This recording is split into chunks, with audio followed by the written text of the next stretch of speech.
Est-ce que vous vous rappelez ce que j'ai prêché dimanche? Oui, c'est ça. Oui, mon frère, les murmures. C'était les murmures, Albert. T'as les appareils ce soir ou pas, Albert? Oui, t'as les appareils? Bon. Ah bon, d'accord. Ah d'accord. Bonjour à ceux qui sont sur Zoom. Je ne sais pas s'il y en a nombreux, mais je fais une grosse bise.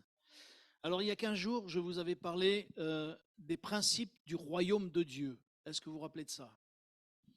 Et je vous avais parlé de l'évangile de Matthieu au chapitre 5, où Jésus va dire heureux, heureux, heureux, heureux, heureux.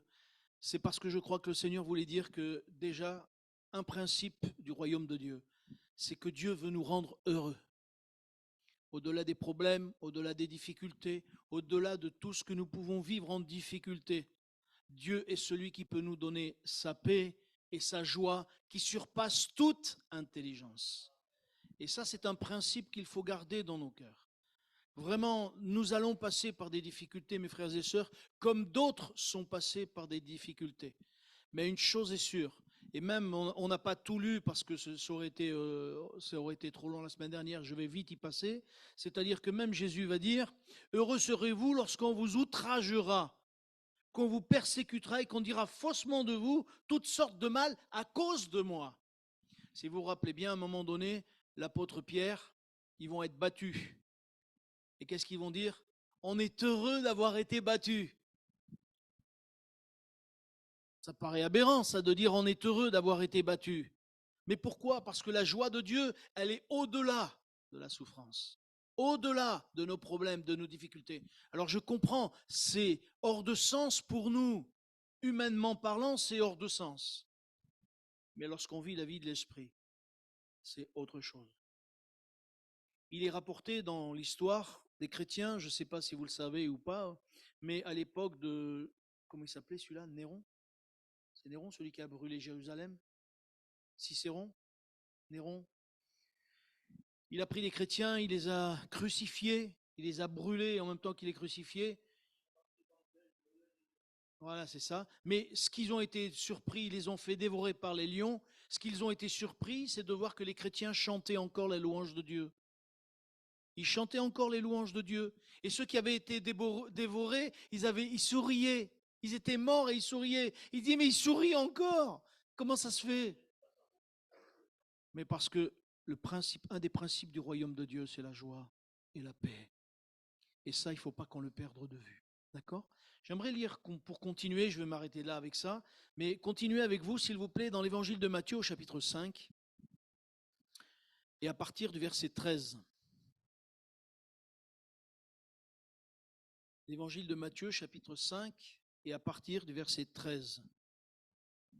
On est toujours dans les principes du royaume de Dieu. Et Jésus, alors qu'il vient de passer par le désert, il vient d'être tenté par le diable, il a fait des miracles, et il commence justement à donner des principes pour que ceux qui s'attachent à lui puissent vraiment avoir dans leur cœur, des choses fortes. Au verset 13, il est écrit ceci, et on en a souvent parlé, vous êtes le sel de la terre, mais si le sel perd sa saveur, avec quoi la lui rendra-t-on? Il ne sert plus qu'à être jeté dehors et foulé aux pieds par les hommes. Vous êtes la lumière du monde. Une ville située sur une montagne ne peut être cachée.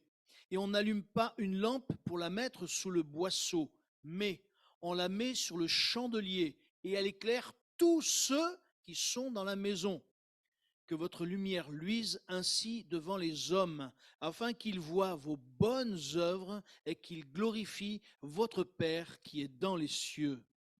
Ne croyez pas que je sois venu pour abolir la loi ou les prophètes. Je suis venu non pour abolir, mais pour accomplir. Car je vous le dis en vérité, tant que le ciel et la terre ne passeront point, il ne disparaîtra pas de la loi un seul iota. Un iota, c'est une toute petite lettre, ou un seul trait de lettre, jusqu'à ce que tout soit arrivé. Celui donc qui supprimera l'un de ses plus petits commandements et qui enseignera aux hommes à faire de même sera appelé le plus petit dans le royaume des cieux. Mais celui qui les observera et qui enseignera à les observer, celui-là sera appelé grand dans le royaume des cieux. Car je vous le dis, si votre justice ne surpasse celle des scribes et des pharisiens, vous n'entrerez point dans le royaume des cieux. Amen. C'est quand même fort la dernière phrase, parce qu'il dit, si votre justice ne surpasse celle des scribes et des pharisiens, vous n'entrerez point dans le royaume des cieux. Il dit à des gens qui se sont attachés à Jésus. Il dit à des gens, Jésus parle à des gens qui vraiment aiment le Seigneur et qui l'ont suivi. Des gens qui l'ont suivi sur la montagne, parce qu'il était sur la montagne, et ils étaient nombreux. Et juste avant, Jésus avait fait des miracles. Donc quand ils ont vu ça, ils ont suivi Jésus. Mais Jésus veut remettre chaque chose à sa place. Il y a des règles dans le royaume des cieux. Une question. Qu'est-ce que le royaume des cieux? Il nous piège, il essaye de nous piéger.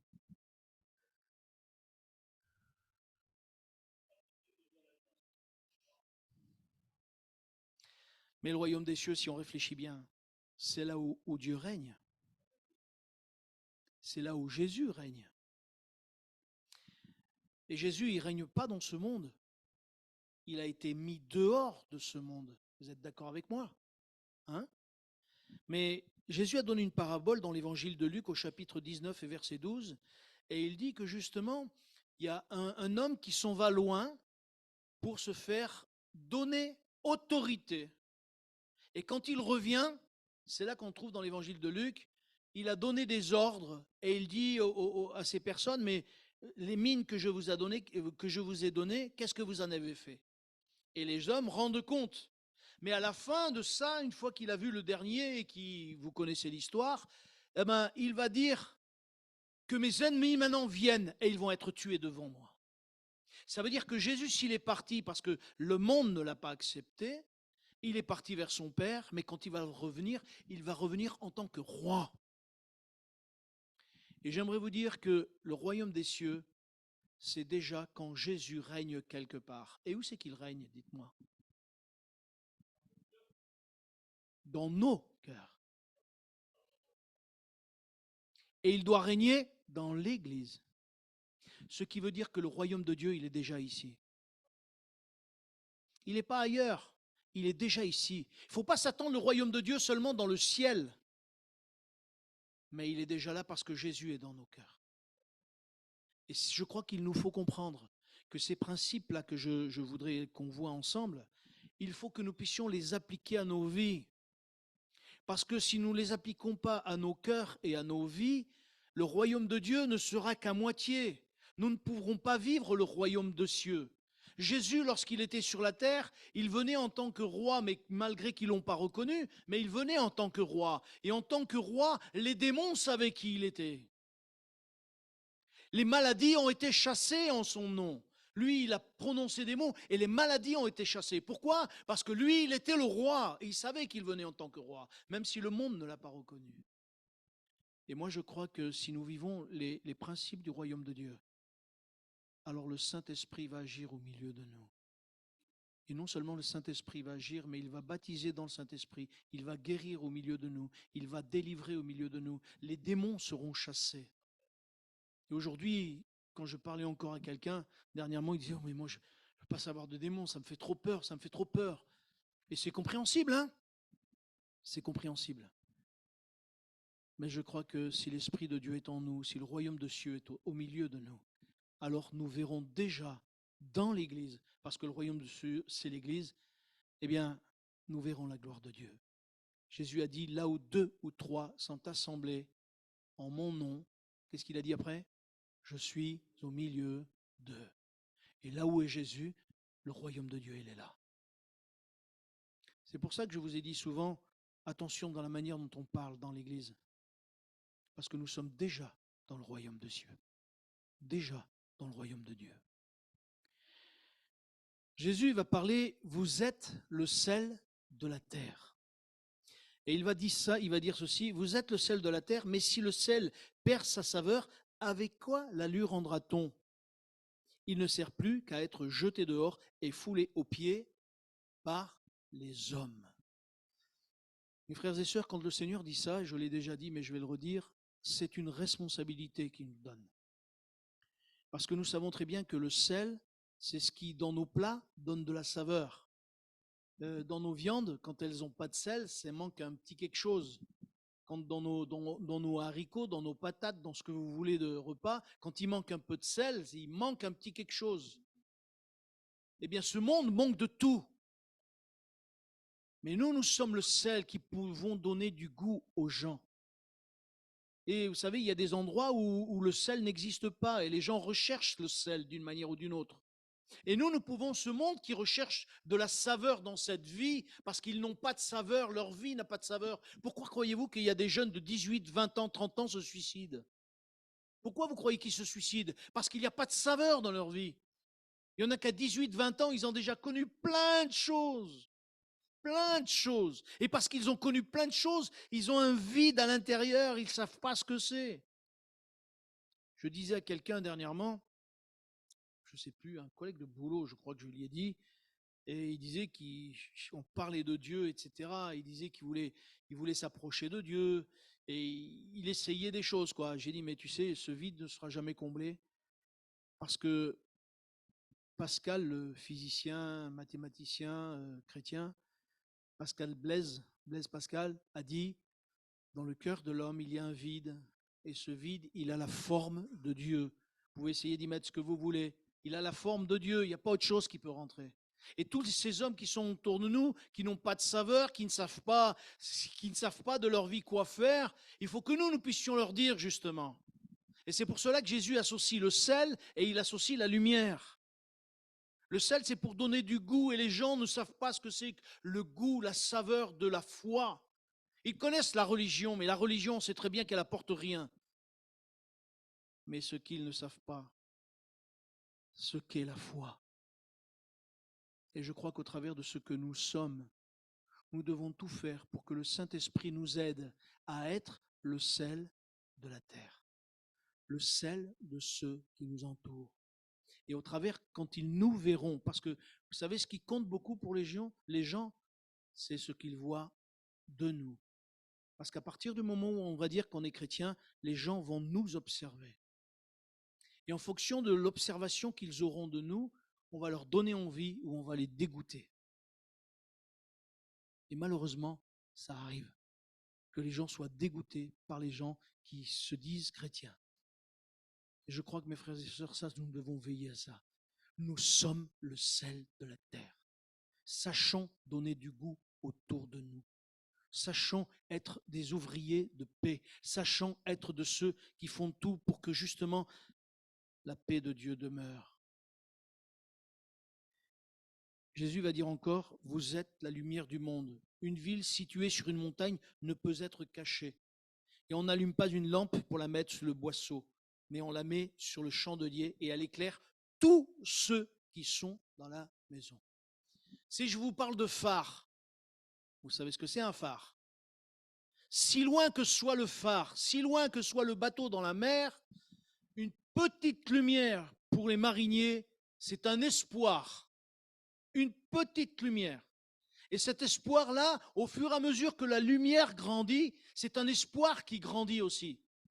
Et je crois que Dieu voudrait que l'on soit, pour ceux qui sont autour de nous, l'espoir pour leur vie. Encore une fois, leur vie, elle est tellement brisée, elle est tellement n'importe comment, ils essayent de trouver des solutions de toutes parts.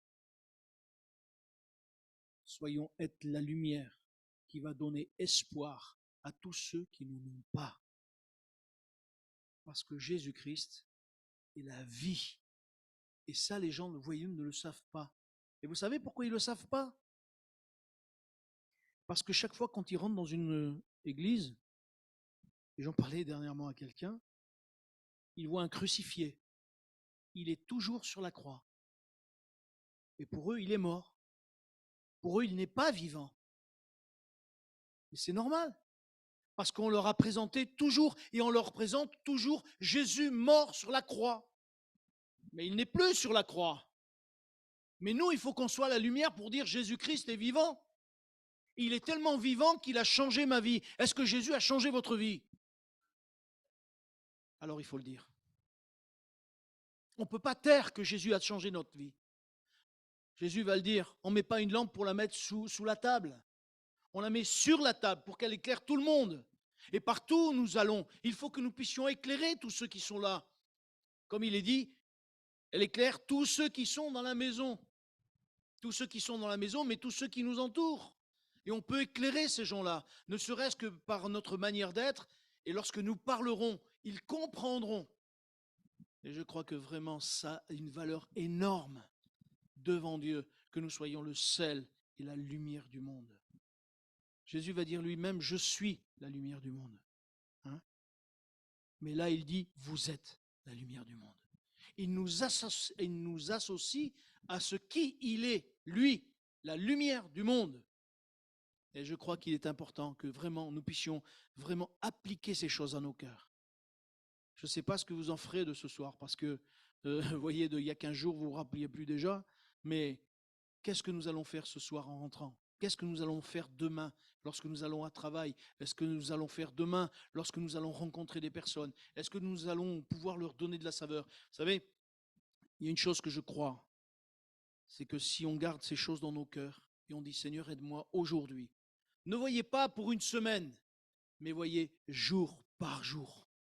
Seigneur, aide-moi aujourd'hui à être le sel pour quelqu'un. Aide-moi aujourd'hui à être la lumière pour quelqu'un. Et demain ou après-demain, vous direz Seigneur, aujourd'hui, parce que Dieu, c'est le Dieu d'aujourd'hui. Il est le je suis. Et parce qu'il est le je suis, il est tous les jours.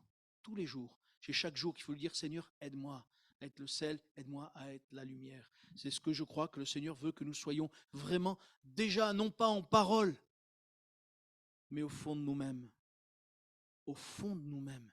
Que ce soit quelque chose que nous vivions à l'intérieur. Et vous savez, si nous le vivons à l'intérieur, ça se verra. Eh oui, ça se voit. Ça se voit, vous savez, quand la manière de parler, les gens le voient.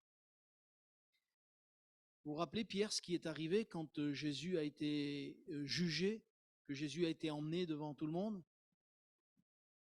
Non. Il faut revoir la Bible, hein, frère. Mon frère, il faut que tu revoies la Bible. Hein. Ouais, qu'est-ce qui s'est passé? Exact. Les gens vont dire, on te reconnaît à ton langage. Pourquoi? Parce qu'il ne parlait pas comme les autres. Et vous savez ce qu'il a commencé à faire pour dire que je suis comme vous? Il a commencé à jurer, nous dit la parole. Il a commencé à sortir des gros mots pour dire, mais je suis comme vous, mais il ne pouvait pas. Jésus était dans son cœur. Mais ils l'ont reconnu à ses paroles. Et je crois qu'on doit nous reconnaître à nos paroles. On doit nous reconnaître à ce que l'on dit aussi. Et c'est ça être le sel de la terre et la lumière du monde. De la même manière que les gens ont reconnu Pierre parce qu'il avait des paroles qui étaient différentes. Nous aussi, n'ayons pas peur d'être différents. Vous avez peur d'être différent? Moi non plus. Quand on me dit qu'est-ce que t'es, je dis je suis chrétien. Ah, t'es catholique? Je dis non, non, je suis chrétien. Ah, mais t'es pas normal? Je dis non, je suis pas normal. J'insiste un peu. Oui, mais il faut pas leur dire. Je peux pas leur dire ça. Non, mais c'est normal. Et c'est normal qu'on soit différent. Alléluia. Eh oui, c'est normal qu'on soit différent parce que le Seigneur veut qu'on soit différent. Vous savez, le monde aujourd'hui, ils ont tous la même couleur, si je puis dire. Excusez-moi de parler comme ça, mais euh, ils se tournent constamment. Ça me fait penser à quelque chose. C'est que bientôt, je monte à Paris pour mon boulot et je devais trouver un hôtel. Et il y avait tous les collègues qui étaient là. Alors, ne soyez pas choqués de ce que je vais vous dire, s'il vous plaît. Ne soyez pas choqués. Et puis, j'ai les collègues qui me disent, ouais, de toute façon, j'ai dit, mais moi, Paris, ça me saoule, on fait rien à Paris, qu'est-ce que vous voulez qu'on fasse à Paris? Je dis, on va aller au resto. Alors, il y a un collègue qui me dit, ah, Robert, tu vas aller au Moulin Rouge, hein, c'est ça, tu vas aller au Moulin Rouge. Hein. Je dis, non, non, ça ne m'intéresse pas. Ah, t'es bizarre, toi. T'es bizarre. t'es pas un peu ceci, cela? Je dis non, non, merci, mais moi j'aime ma femme, ça me suffit, hein, ça me suffit. Oh, t'es étrange, toi, t'es sûr que tu veux pas aller au Moulin Rouge? Je dis mais non, ça m'intéresse pas ton truc là, ça m'intéresse. Ah, t'es bizarre, toi, alors, hein, t'es bizarre. Hein. Alors, ils étaient tous en train de batifoler avec ça, le Moulin Rouge, Moulin Rouge. J'ai dit, mais bon, comme on était vous savez, sur écran, là, sur Internet, là, sur Zoom, un jour de Zoom, quoi, un jour de Zoom. Ah, t'es bizarre, toi, t'es sûr, t'es pas un peu. Je dis, non, non, vous inquiétez pas, je suis très bien normal. J'ai dit, Seigneur, quand on va aller au restaurant, je vais les aligner un petit peu, je vais remettre cadré. J'ai dit, Seigneur, aide-moi à recadrer. Mais je vais essayer. Si Dieu le permet, je vais essayer de témoigner. C'est pas facile, mais c'est là qu'on est la lumière du monde, mes frères. C'est là qu'on est le sel de la terre. Il faut que les gens voient la différence. J'ai réussi l'autre fois à témoigner à un collègue. Au bout d'un moment, il s'est fatigué. Il dit, excuse-moi, mais on m'appelle. Excuse-moi, on m'appelle. J'ai dit, oui, d'accord, vas-y, vas-y. C'était sur Internet aussi, on parlait comme ça. Et puis là, hop, il est vite parti parce qu'il sentait que ça le gênait un peu aux entournures. J'ai dit, ça fait rien. Et j'ai prié pour lui. C'est ça, être la lumière. Dieu veut que nous soyons le sel et la lumière du monde. Au verset 17, il est dit, Jésus dit, ne croyez pas que je sois venu pour abolir la loi ou les prophètes. Je suis venu non pour abolir, mais pour accomplir. Et je crois que nous le savons tous, Jésus, au travers de sa vie, il a accompli la loi. Mais même s'il a accompli la loi, hein, et je vais vite passer là-dessus parce que sinon ça prendrait trop de temps, mais Jésus, lorsqu'il est venu, au travers de sa naissance déjà, il a accompli la loi. Au travers de sa vie propre, il a accompli la loi. Il est né déjà sans péché. Il a vécu sans péché. Il a vécu dans l'obéissance. Il a vécu et il a enseigné. Il a enseigné pour dégager les gens de la mentalité des pharisiens.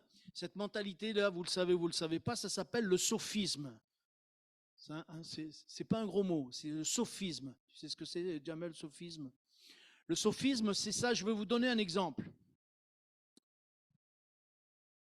Un fainéant ne travaille pas.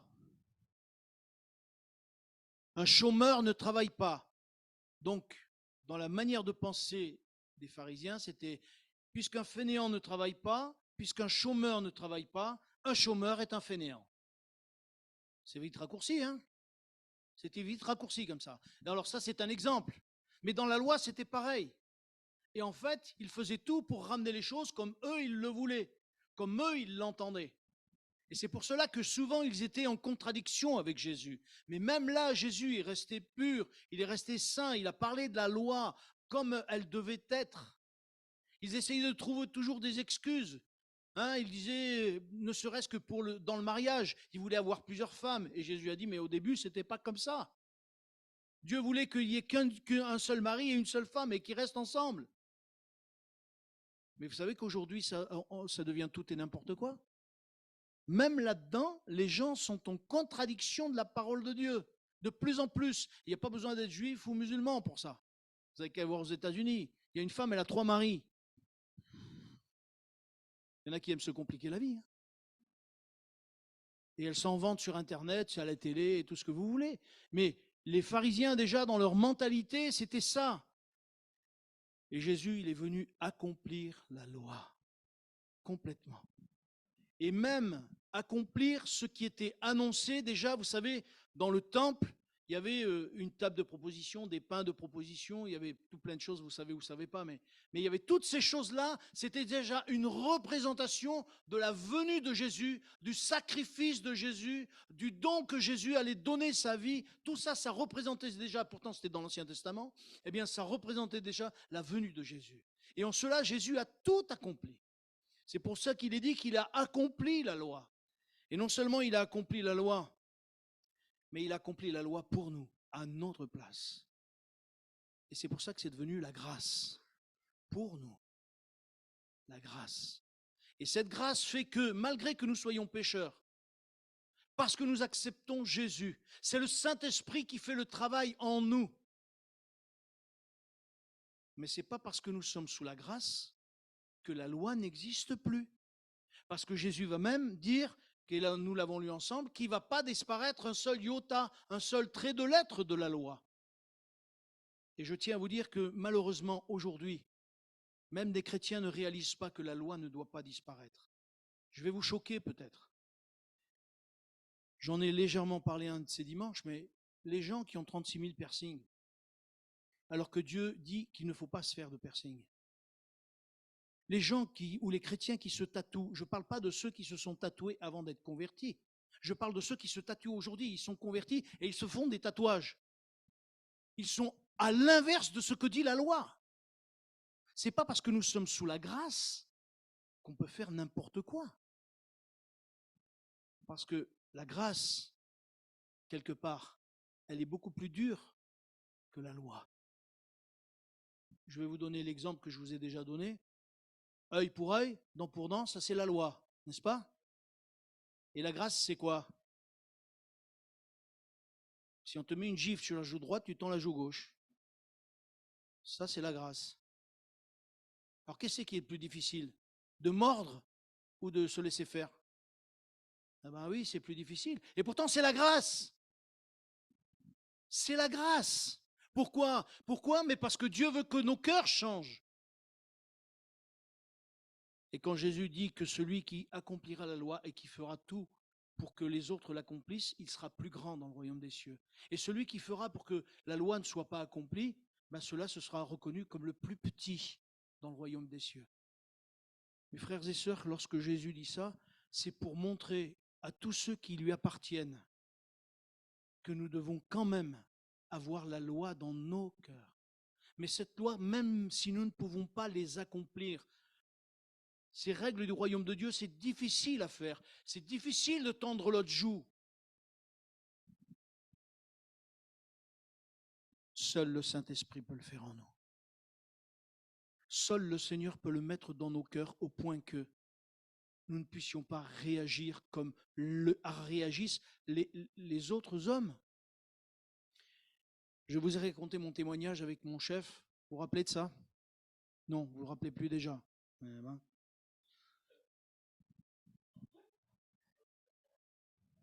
Non, mais vous avez continué ce que je vous ai dit.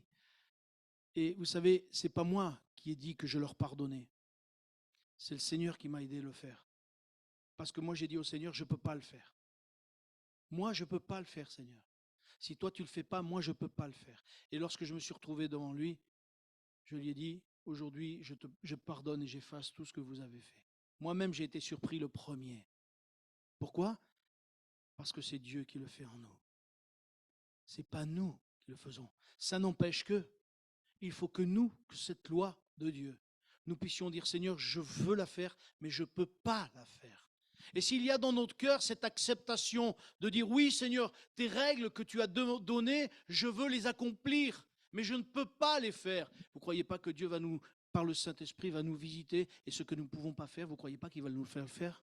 Oui, il va nous le faire faire. Et c'est pour cela qu'il doit y avoir dans l'Église une différence. Et comme j'aime à le dire, l'Église, ça doit être l'hôpital de ce monde. Mais comment, si à l'intérieur, les gens qui sont à l'intérieur ne sont pas guéris de leur propre mal, de leurs propres blessures du passé, comment pourront-ils soigner les autres? On ne peut soigner les autres que si on sait faire, que si nos cœurs sont guéris. Et si nos cœurs sont guéris, alors tous ceux qui sont blessés à l'extérieur, ils verront la différence et ils viendront, ils s'attacheront à Jésus, parce qu'ils verront que c'est Jésus qui fait son œuvre. Et les principes du royaume de Dieu, elles sont là, mes frères et sœurs. Quand Jésus dit, car je vous dis que si votre justice ne surpasse celle des scribes et des pharisiens, vous n'entrerez point dans le royaume des cieux. C'est quand même fort comme parole parce que on se rend compte que pourtant les pharisiens et les scribes, c'était des hommes de loi, si je puis dire, des hommes de loi de Dieu, des hommes religieux. Et Jésus justement va dire que ces gens-là, ceux qui leur ressembleront, ils ne rentreront pas dans le royaume des cieux. Je crois que les pharisiens exigeaient des choses que eux ne mettaient pas en pratique. Mes frères et sœurs, si nous voulons voir la gloire de Dieu, l'apôtre le dit, Jacques le dit, et d'autres le disent, mettez en pratique. Ne vous contentez pas d'écouter, ne vous contentez pas d'essayer de comprendre et de dire oui, mais dire, Seigneur, aide-moi à mettre en pratique ta parole. Aide-moi à mettre en pratique ce que tu me demandes dans ta parole. Et je crois que si vraiment c'est un désir de nos cœurs, si c'est un désir de l'Église de mettre en pratique la parole de Dieu, le Saint-Esprit le fera. Les disciples même n'ont pas pu faire des choses avant que le Saint-Esprit ne descende. Avant que le Saint-Esprit ne descende, ils étaient dans la crainte, ils étaient dans la peur. Ils ne pouvaient pas être le sel de la terre, ils ne pouvaient pas être la lumière du monde, ils ne pouvaient pas prêcher pour que des hommes soient sauvés, ils ne pouvaient pas imposer les mains aux malades alors qu'ils étaient eux-mêmes dans une crainte énorme. Et moi, je suis étonné des fois qu'au milieu de nous, il y a des gens qui disent « moi, je ne témoigne pas parce que j'ai peur ». Je peux comprendre qu'on ait peur, et ça, je le comprends tout à fait. Mais le Saint-Esprit peut nous rendre plus forts. Il veut nous rendre plus forts si nous accomplissons ce que le Seigneur nous demande. Mes frères et sœurs, que ce soir nous puissions dire « Seigneur, aide-moi à être le sel de la terre. Aide-moi à être la lumière du monde. Aide-moi à vraiment obéir à tes commandements. » Parce qu'ils ne sont pas vains, ces commandements. Si nous obéissons à ces commandements, le Seigneur les accomplira. Si nous voulons qu'il fasse en nous son œuvre, il accomplira son œuvre en nous. Amen. Nous voulons te bénir et te remercier parce que tu es celui qui veut nous changer, nous transformer. Viens nous changer, Seigneur. Viens nous transformer. Nous avons tellement de choses dans nos vies qui sont du passé, qui sont de notre vieille nature. Notre vieille nature, elle ne devrait pas résister au temps et pourtant, souvent, nous ne te laissons pas faire pour que tu changes et tu transformes notre vieille nature. S'il te plaît, viens bénir ton peuple, viens bénir ton Église. Aide-nous à mettre en pratique ta parole. Aide-nous à vraiment te ressembler et que, Seigneur, ces choses du royaume des cieux puissent vraiment s'appliquer à nos vies. Je te prie de bénir tous ceux qui sont là encore ce soir, tous ceux qui sont sur Internet. Aide-nous, Seigneur, à être à la hauteur de ce que tu nous demandes. Nous voulons vraiment faire ton œuvre. Viens souffler sur nos vies, Père, s'il te plaît, dans le nom de Jésus. Viens combler nos cœurs par ta présence et par ton esprit. Notre Père, loué sois-tu encore ce soir pour ta bonté. Amen. Amen.